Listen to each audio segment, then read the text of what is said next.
For decades, the Republican Party has liked to say that they are the law and order party, defending states' rights against the evil and overbearing big government in Washington, D.C. The Trump era has blown that to shreds. Republicans now love big government meddling on abortion, education, women's menstrual cycles, and LGBTQ issues, for some recent examples. If you want yet another reminder of how much they really love big government, just look at the chairman of the House Judiciary Oversight and Administration Committees, Jim Jordan, James Comer, and Brian Steele, who have sent 2 letters to Alvin Bragg, a local district attorney, demanding that he hand over documents and communications related to the ongoing criminal indictment of the twice impeached former president.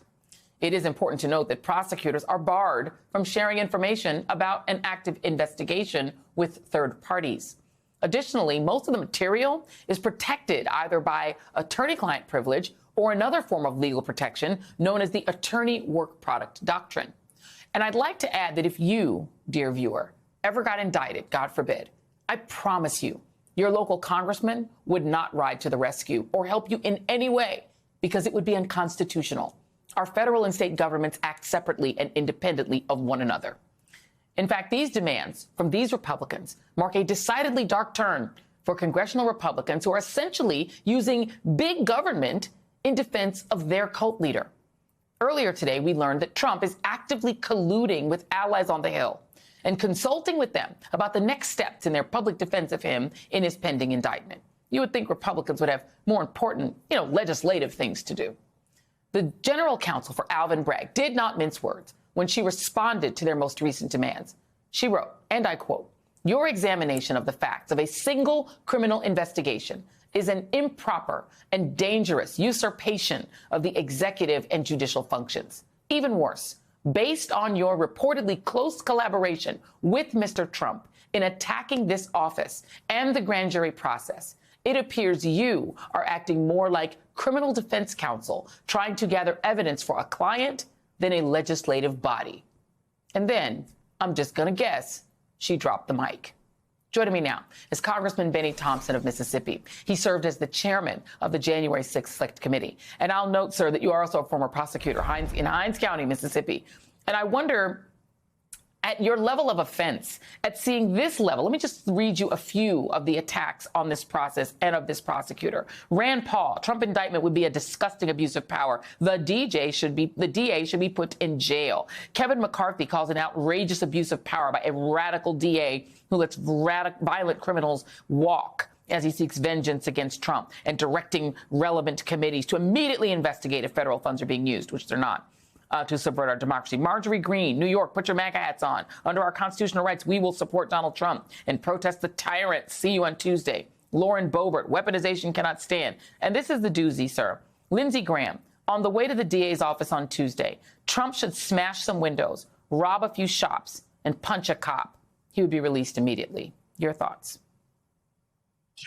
Well, first of all, Joy, thank you for having me. But, if you or I would do what my colleagues have done, they charge us with some form of obstruction or some form of other illegal activity. But my colleagues in Congress think somehow that Donald Trump is above the law. And clearly, all of us, as members of Congress, we take an oath. That oath says that we swear allegiance to the Constitution of the United States of America. Part of that Constitution is the separation of powers. And so here we have the legislative body deciding that now we are all powerful and that we can go and attack a district attorney who's doing his job in the state of New York, in the city of New York. And all of a sudden, because an admitted person who had a relationship with a woman, but he paid for the relationship in the wrong way.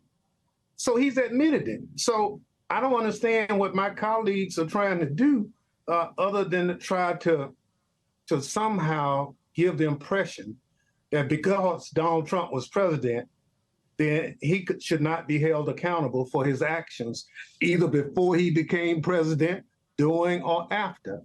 So I say this is part of the Trump playbook.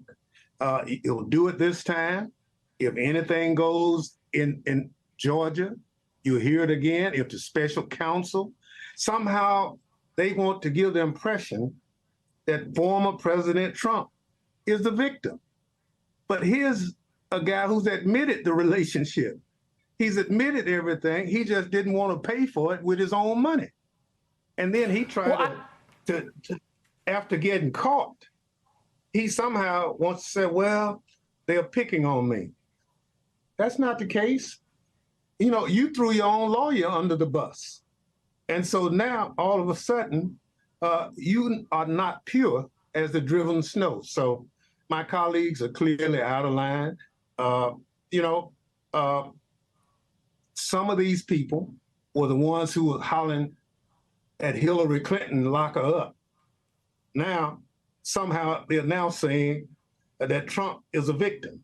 Well, you can't have it both ways. You know, you want to lock the Democrats up, but you want to free the Republicans.